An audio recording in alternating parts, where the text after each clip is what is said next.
Hello. So, as you can see, I'm not wearing green this time. I'm wearing red, kind of, because the comic strip I made this week is red. And I don't know if you know, but the comic strips I make, they are either of three different colors: green, purple, or red. And they're all for different themes. So, green, mint green, is for stuttering awareness, quotes, and like helpful things. And purple is people's reactions that I've experienced. And then red is funny situations. The comic strip I made this week isn't really a funny situation, or maybe a little bit, but it was something that recently happened to me. And when it's a real life situation, I have the tendency to make them red. Anyway, so this happens to me a lot, which is that when I go to the shop and buy something, or when I order something, or when I have to end a phone conversation, I want to say thank you. And it's this big thing in my head that I can't say thank you. I mean, I can say it, but it just takes really long. And this happens a lot, so that's why every time the conversation starts to end, I'm like, oh, I have to say thank you now.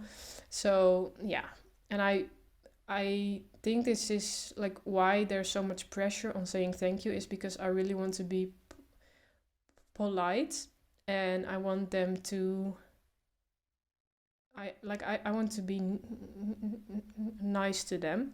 And I feel like if I can't say thank you, then they will think I'm rude, or I will be a bad influence or something.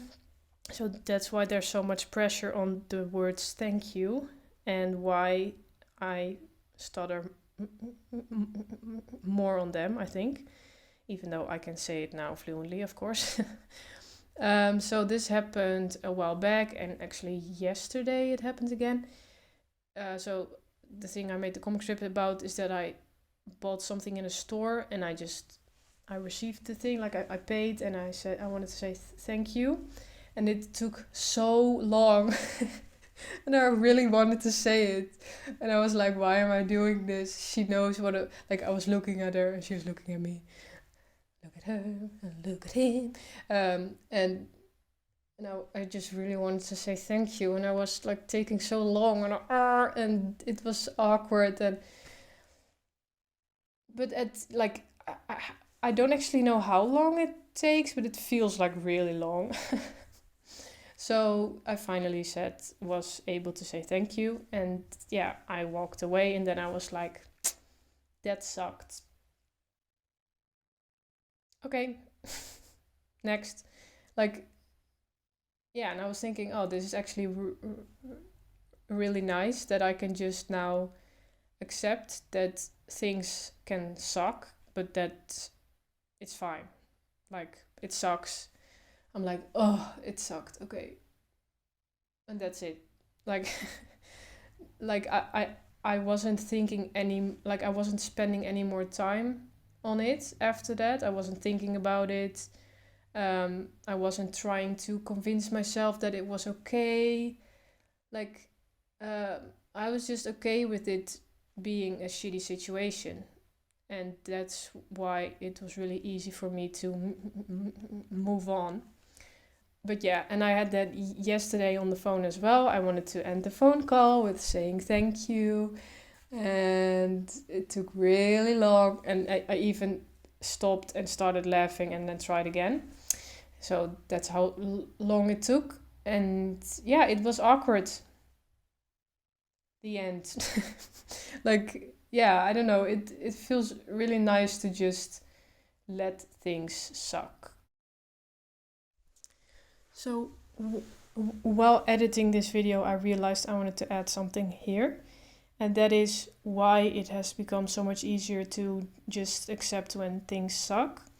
And that's because I am not afraid of bad feelings anymore. So if I get a bad feeling now, I don't feel like, oh no, I have a bad feeling. I have to do everything to fix it, because I don't do that anymore. And I have learned how nice it is to just feel bad or to just have any feeling, to just let feelings and thoughts be there, all of them, without trying to change them or fix anything. I've just learned how nice that is. And I've learned that through overcoming OCD. It was a whole shit show, my OCD, but I have recovered from it now. And I've seen the worst from my brain, like the worst feelings and the worst anxieties. And through recovering from OCD, I had to go through all those bad feelings. And at some points, I was thinking that I would never feel okay again. But at the end, I always came out on the other end. I went through all the fears and I came out, how do you say it? It was fine at the end. So that's why I'm now completely chill about bad feelings. And that's great. I can recommend it to everyone to just stop trying to fix feelings. But that's a whole different story. I might make an extra video about that. But let's continue with what I was talking about, or like the previous recording. That's basically my go-to thing with anything in my brain. I don't have to do anything. I don't have to do anything about my feelings. I don't have to do anything about my thoughts. They're just there. And because I practice this a lot, I can now also apply it with stuttering situations. And that's really nice. So I also feel like this video was a bit shitty. That's the feeling that I have now. But I can accept that, and I'm still gonna post the video anyway. Yeah, so this was the video. Thank you for watching. If you want to support me on Patreon, the link is in the description. And please also watch the video from last week where I interview some of my friends who also stutter, which I really enjoyed making. How do I end this sentence? Thank you for watching. Bye.